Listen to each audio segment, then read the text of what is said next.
Built this empire from the ground, never backing down, never bound. Two hearts, one vision, we stay true.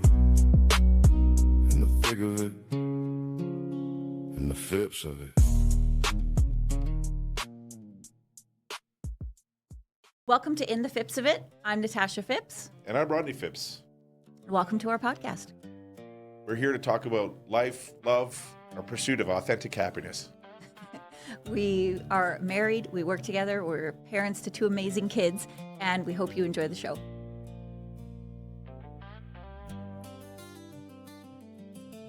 Ready? Yes, ready. We are ready. Yes, back again. So, today, should we talk about my career? Yes, let's start with yours. More interesting. I had lunch with a friend the other day. Well, a friend of both of ours, Lisa. And I don't know how we got on this topic, but this is what kind of sparked the idea for today's kind of topic around my career and kind of like, how did you first get into sales? Or like, how did you, I don't think anyone when you're young is like, I want to be a realtor when you grow up. But what was the kind of first experience with sales? And I grew up from when I was like 3 till 10, living in just outside of Marwayne, Alberta, in the middle of nowhere. Yeah. And my bus ride to school was quite long, starting in kindergarten and grade 1. And the bus was full of kids from kindergarten to grade 12, right? So wide range of kids, as you can imagine. Small town school. Yep. The teenage boys are always hungry, right? And if anyone knows my mom, she feeds everybody very well, okay? And I was always sent to school with lots of food, lots of snacks, and very quickly I became the target of them, like stealing my food, like first thing in the morning. And my brother was almost 8 years older than me, and I don't really remember him doing much to intervene. So I remember coming home from school one day upset. They took all my food, and my mom didn't call the school. She didn't call the bus company. She gave me a wooden spoon to take on the bus the next day. Yeah. And so I can remember this clear as day. And this kid sitting behind me, he leaned over to try to take it. I was ready with this wooden spoon. And I smacked this kid over the head with this wooden spoon to you're not taking my food, right? And I'm like grade 1 kindergarten, I'm little and this kid's maybe like 10 or so. Yeah. And anyway, but that's where I struck my first deal. And I started selling my food on the bus. So after I stood up for myself, then it was a sales game. Then flip it, yeah. This is, I guess, late 80s, early 90s time period. Very different It was time. very different. It was, we were on the cusp of the everyone is special. We weren't quite there yet. So it was definitely a little bit of a different period of conflict resolution, let's call it. Oh yeah, and you have no cell phone. You're not calling for help. You're not. Nope. I mean, the bus driver was smoking, not paying attention at all to what is especially in that part of happening. So it was like that bus ride was like you have to stand up for yourself. There is no one's coming to help you. Yeah, no one's coming to save you. And so from then on, my mom was like I always came home with money. And so I always had way more food than I needed. And so I started coming home with money every day in my lunchbox. So when we have my mom on, maybe we'll see how she remembers that story from her perspective. Her perspective of that. Because it's not only that you started to sell, but that she didn't stop giving you more food. No. So she was in a way supporting your first business initiative. As a kid in grade 1, slinging treats to the people on the bus. Yeah. And, I will say that kid was so shocked by what I did. Like, he never tried it again. And he was just shook that I responded that way, total shock and awe. Yeah. And I'm sure it hurt, but he was obviously. Well, of course. But it also was not on the spectrum of results he was expecting. Like, of all the things he was expecting to see and experience, that was outside of his realm of possibility. So that's a good way to. And my first memory of being underestimated. Yes. Well, and unfortunately, there's been many since then, but that's a good start. Yeah, it is a good story. So from there. Yes. Sales. I mean, sales can become like a dirty word, right? But we're all in sales. Everyone is in sales, in my opinion. But definitely never thought I would get into real estate in terms of being a realtor. Yep. But I got into real estate because I didn't want to live the corporate life. Yes, and you went to school for marketing, right? Yeah, I have a marketing degree, graduated from the University of Lethbridge, but never set foot in Lethbridge. They had a campus in Calgary at SAIT, so that's where my degree is from. But through university, was working in oil and gas, downtown, at Nixon, corporate job, and I knew for sure I was not going to survive in that corporate environment for many reasons. Yeah. Which I think we both kind of that was definitely bonded on that early. Bonding thing for both of us, But what I didn't, really pay attention to at the time was, like, I was interested in real estate. I was investing in real estate. I bought my first property onto my second property, but hadn't really thought about becoming a realtor until I was, like, forced, like, what the heck am I going to do? I really don't want to get another 9 to 5. And that's when we had first started dating. Yeah, no, that was because you didn't get your license until we moved to Penticton, right? Yeah. And that's an interesting story too, because we have two different perspectives on the stereotypical Calgary, oil and gas community culture, whatever you want to call it. So this would be the early 2000s. I grew up a city kid. My dad, obviously, in the oil and gas business. I had all the runway to follow in his footsteps. Yeah. I knew pretty young that I wasn't going to, but it was there where you came from the country, small town girl, very different sort of entry point, but coming to a very similar conclusion. Now you came to that conclusion by actually spending time in the trenches, so to speak, in the offices and dealing with the politics and the. Yeah, there was a couple of just like revelations in terms of like what I wasn't okay with. I remember one of the first things was I was doing a huge research project on international business development. And I was researching like old abandoned sites and new sites, and there was all this data I had to compile. Like, it was a big project, and it took me a couple months to put it together. And I remember they were presenting kind of the compilation of everything at a meeting. And right before the meeting, like, I was invited to the meeting, but right before the meeting, they took it from my hands and presented it. And I didn't get to say one word, which obviously, I'm a student, I'm a junior, and I believe in earning your place, but I also believe in, giving people credit for their work. Yes. But that was one of those moments where I was just like, I can see the next 30 years of this, and was not okay with it. Yeah, and it's like you can see where it begins a path of having to play a certain game. Yeah. So having to design your days and your interactions and your, the office politics they call it. You have to start changing the way you approach things based on that, because yes, you want it to be a merit-based system. I think when you go out on your own, it's maybe more that way because it's up to you and you sink or swim. There's no one to help you. There's no one to cover you. But in the office, the corporate world, there's more politics. There's more, time and place, earn your spot, make sure you don't overstep. Like, there's all these kind of things, and having the time in and making sure, all those sort of things. So it starts a path of having to change your approach to interactions, to people, to whatever.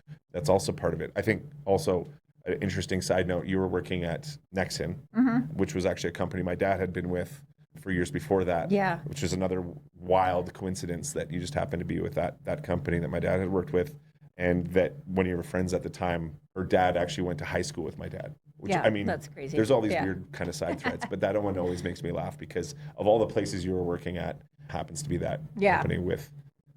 Well, and I think it'd be good to rewind a little bit too, because my first kind of jobs my very first job was, I grew up from, when I was about 10, I started getting really into horseback riding. My very first job was at the barn cleaning stalls. I literally think I got paid $3 an hour. I don't know.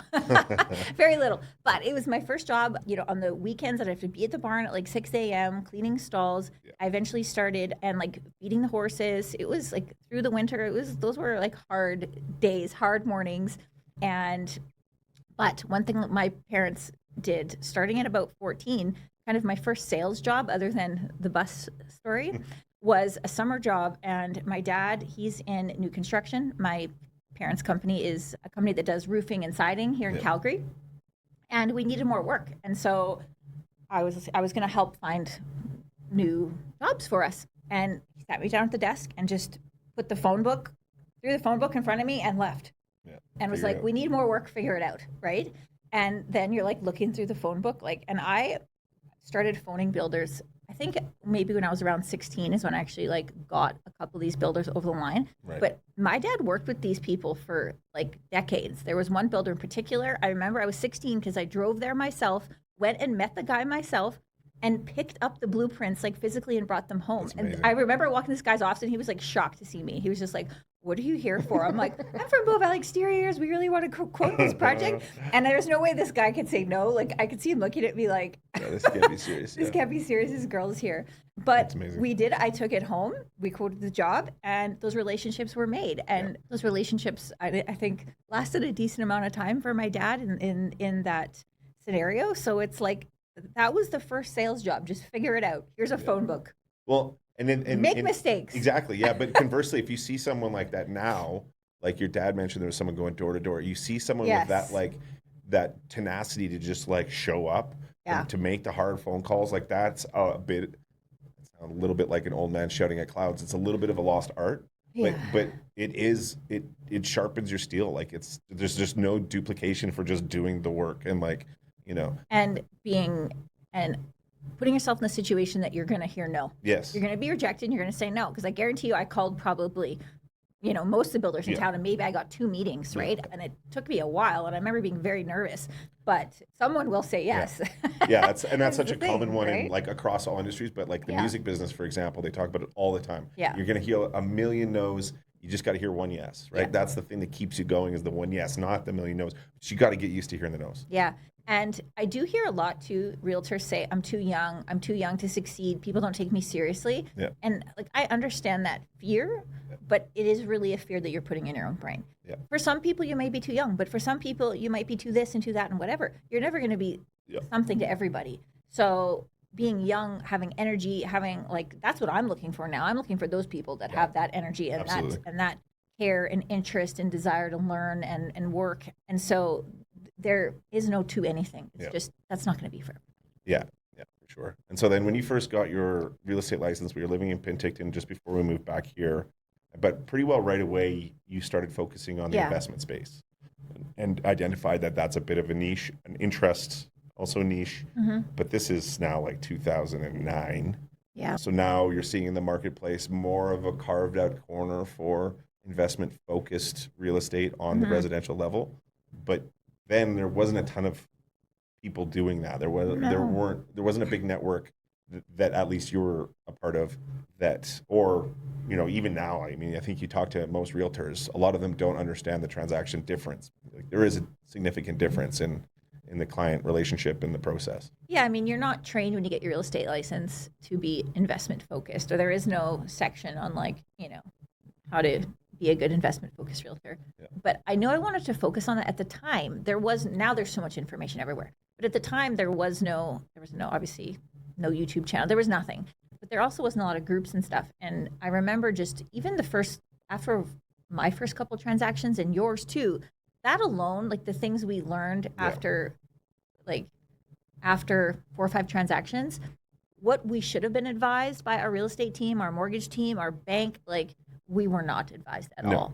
And those were things alone that I was just like, that can make a huge difference in someone's financial picture, like refinance instead of sell. Yeah. There was times in our very early years that we absolutely should have done that, but nobody once told us that. Yeah, so. Certainly not in the banking space. And I was very fortunate that my mom and my dad kind of got me started in real estate as well. So when we first together, we had some real estate going and made some decisions and did some buying and some selling and some transacting, but we did more selling than if we were to go back in time and advise the younger us what to do, probably wouldn't have sold. Yeah. But that was also part of our education. Yeah. So it's not, you can learn from it, and then, that also helped you as you became further along in this space.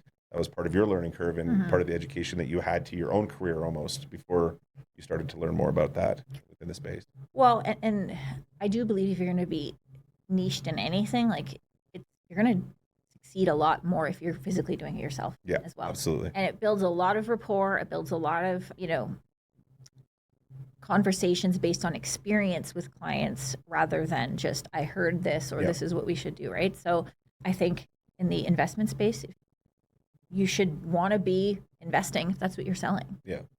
Yeah, it's something that we kind of joke about a lot, and especially now that we have WellShare and these other things, that there's so many realtors out there that they're specialized, quote unquote, in real estate, that's their career, but they don't actually own real estate themselves. Yeah. And that's an interesting Or one invest. because if that's your specialty, you would think you would have at least some exposure to that, and especially if you're an investment. To your point, now we're fortunate. Now at this point, we've probably done almost every type of real estate investing there is. Pre-sales, we've done our infills, we've done fix-ups, we've done the whole line, multifamily, like all these different things in different sizes and different numbers, but it's doing it right. And there's so many realtors that aren't actually doing the thing, and then are potentially trying to teach without the experience. I fully believe realtors have such an advantage to do well with real estate investing. Yeah. You know the market well. When you see a deal, when you see something, but it's just taking the time to learn how, what can you do with that expertise and that knowledge. Joint venturing, for example, I think realtors should be seriously considering joint venturing. There's many people who would love to partner with you. You have expertise in this particular area or strategy or something, but they don't want to do the work. They don't want to, get involved, but that doesn't mean they don't want to invest or partner up with you. Yeah. So I think joint venturing for realtors, should really be top of mind because we don't have a retirement plan often. No safety net. A lot of realtors, right? We don't have that plan necessarily built out, and that can be your plan. Having a couple of properties through your career could make all the difference. All the difference. And it's a natural progression. You already have your client base. Yeah. You have your relationships that you should be building with authenticity, with long-term relationships in mind. Yeah. If you're building those relationships the right way and not just off one transaction and then what have you done for me lately, but with a true understanding of the long-term relationship and what's best for that client, what's best for what they're trying to accomplish, then you're naturally building a relationship that makes sense for a joint venture, right? Because we've been fortunate. We've had some great joint ventures, and we've had some partnerships that weren't so great. But the ones that were the best were the ones that were cultivated over time with transactions, with a relationship that was built on trust and built on a fundamental understanding that you were working in their best interests. The ones that maybe haven't worked as well came together much faster and without the history of working together and understanding the like-mindedness or not like-minded. That's fine. You don't have to be like-minded. You just need to know. And so the successes came from that natural working with these people. And so realtors have this network already that they're building as part of their career. Huge opportunity. It's a huge opportunity and just sitting right there. Now, you have to be willing to do the extra work. You have to go find the deals. Yeah. If you're going to do a joint venture and expect the other person to come up with the money, you better damn well be ready to put in the work. Well, I think they are. I mean, realtors can work crazy hours. They can put in lots of effort. A lot of realtors do put in an insane amount of effort into their business. But I think they go, well, I don't have the capital to invest. I don't have the capital to do this. But honestly, you don't necessarily need it. But it is learning how to do that. So that's one thing I'm really passionate about with our team is educating our realtors and encouraging them to use their expertise to further their financial picture and be you need to build some type of safety net in this business. I think, through my career, that's, there's ups and downs and money's flowing and then Cycles. Money's tight. And, the Calgary cycle so you got to plan for those rainy days. Yeah. And as your career grew, you've had a time at a couple different brokerages and have really settled now with CIR and what was first the Phipps Group and its first iteration, learned a lot from that. Yeah. And learned a lot about intention. And then now, as it's expanded, I think having Andrea in for an episode would be fantastic. Yes. Because we're, both really excited about the Phipps and Testier Group and what that means for both of you. But the amazing story there is just what we were talking about. This was someone that started as a client, an investment-focused client, awesome person. I remember you hearing about her very early on and how impressed you were with her and her husband both of them. And the strategy that they were taking and the intention that they had. And she's, a little bit younger than you and then became a realtor on your team and then was one of those people that stood up and had the intention to do more, to put in the extra work, to take more of a leadership role. And so that had that long-term relationship, long-term person, the intention, all those things, but it started as a client. Started that relationship, and it was with being legitimate in the transactions you did with her early on that helped cultivate a relationship that now is a team together. Yeah. Like, that's the perfect example of how it can work. Yeah. Which is awesome. Andrea and Kevin, they did everything right. I think they have really taken this real estate investing space and done so well with it. House hacked, had those short-term pain for long-term gain while they had no kids, and it's just so awesome to see. So yeah, we have to have her on for sure. I think that'll be a great one. She would be great to chat with more about that. And authentic people, right? Like that's part of the transition through different places, different brokerages, different teammates. Like you learn who the really authentic people are, and sometimes you can only learn by putting the time in, by doing it, by testing it, going through the iterations of what the team was meant to be, and how the relationship should work. And for so long it was just you and your career, as most realtors start. And you spent a lot of time that way, and then experiencing some teams that weren't working the right way, and then starting your own team and figuring out that sort of almost happened in reverse order. It was just like you're almost so busy for a period of time that that's what it was. It grew based on how busy you were, not based on an intention to build a team. Yes. Whereas I think the second iteration, it started a lot more, didn't start, but it became a lot more intentional about this is what we're trying to do. This is what I need. This is what I expect. Having a clean and clear communication, like those are things that came with shifting the intention of the team, at least from where I was sitting. Yeah, I think with a 10,000-foot view. In my largest production year, did over 100 transactions in a year. Yeah.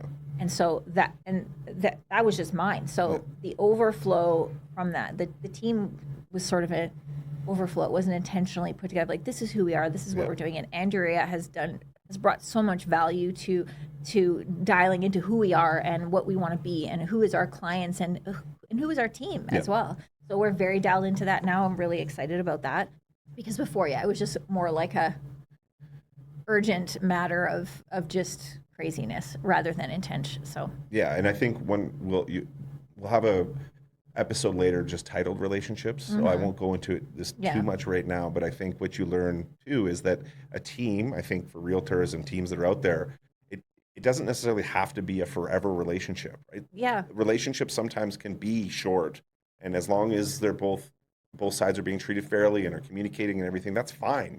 You can be there for a little while and go and start your own thing, and that's great.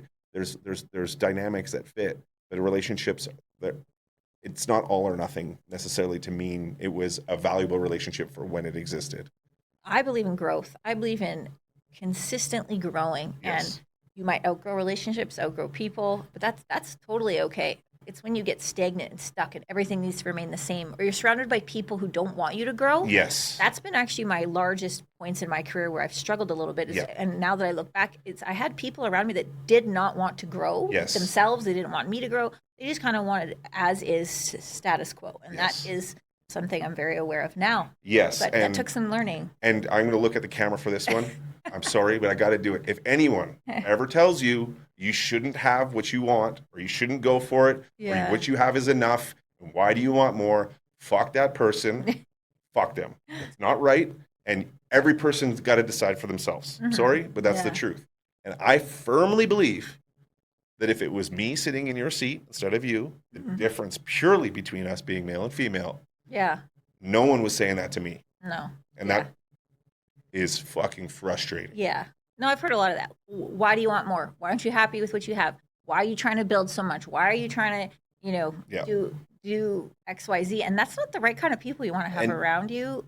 If you really want to go for something great, you're really trying to build something, that does not help out. No, and it's coming from people that want you to be a powerful woman and speaking out a side of their mouth. I want you to be powerful, but not too. I want you to be successful, but not too successful. I want you to be this, but just within reason. Come on. And it's just so gross. Like, it just really is, especially when like I said, they're not going to say that to me. And it's and that's now, of course, a whole other episode as well, so we won't go into it. But I said it, I'm going to say it again, fuck that person. And I mean it's true. Because it's just, it's so wrong on so many different levels. Yeah. But we'll save that rant for another rainy day. I think we got it. We got a good rant there. Yeah, that's just the start of it. I need a soapbox and a good 30 minutes to really get into that one with teeth, but that's all right. Yeah. And I mean, obviously, I'm protective and supportive of you, so seeing it right next to you is also gonna give me a little bit more energy for it. Yeah. But especially when I know without a shadow of a doubt that if it was me doing that, it would just be clapter and raws. Yeah, like, let's and, go. You know, Yeah. some hate, of course. I mean, people hate me no matter what I do, but it would not be so direct, so overt, like, you know, calm it down. Yes. You've had enough. You've had your success, you know, pick up your purse and be a nice little, you know, woman.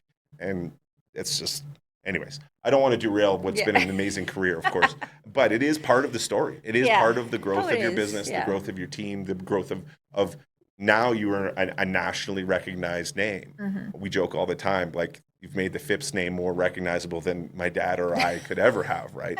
And, you know, when the news is doing an article on Calgary and real estate, they often call you Global, CBC. You know, you have articles pop up on, you know, people's, you know, iPhone, Apple News or whatever, you know, from across the country. And of course, right now it's very political. There's all the Alberta stuff, which is great, but you've done that piece by piece over the last 19 years, and always with that long-term vision, with building things the right way, by treating each and every single client you have the right way.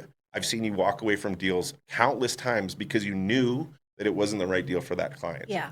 And that's what's built you a relationship where you can go back to your clients. And when it's time to grow your business or expand into something like WellShare was launched off the relationships that you have. I contributed a little bit. Monique's contributed a ton.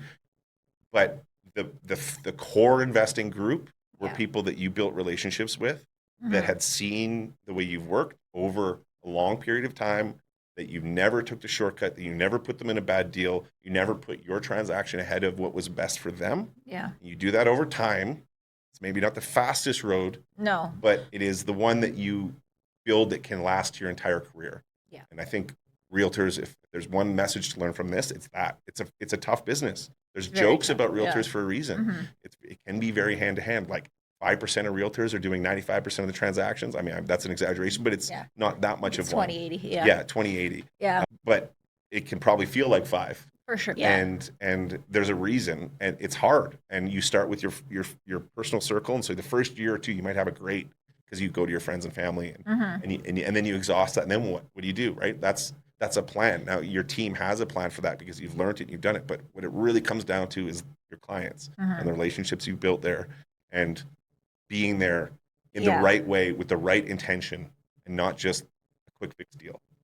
And especially in this real estate investing space, like, this community is relatively small, actually, coast to coast. Canada is not a big country, and then you niche down into something like this space. I, can, say that we have never promoted a project that we wouldn't put our own money in. Yes. There's many projects we turned down. There's lots of projects we did not promote, and we would have made a killing if we would have promoted some of these, because they were at very hot times in the market. But now I'm so happy we didn't, and we really stood firm on what we believed was a good deal or not, because hundreds of people could have been now calling me going, what the hell did I buy? So that long-term vision is really important. The relationship is most important. There's all kinds of stories of things. Maybe when we have Monique on, I have a very funny story about her, of how I put my own money in to help save a deal for her.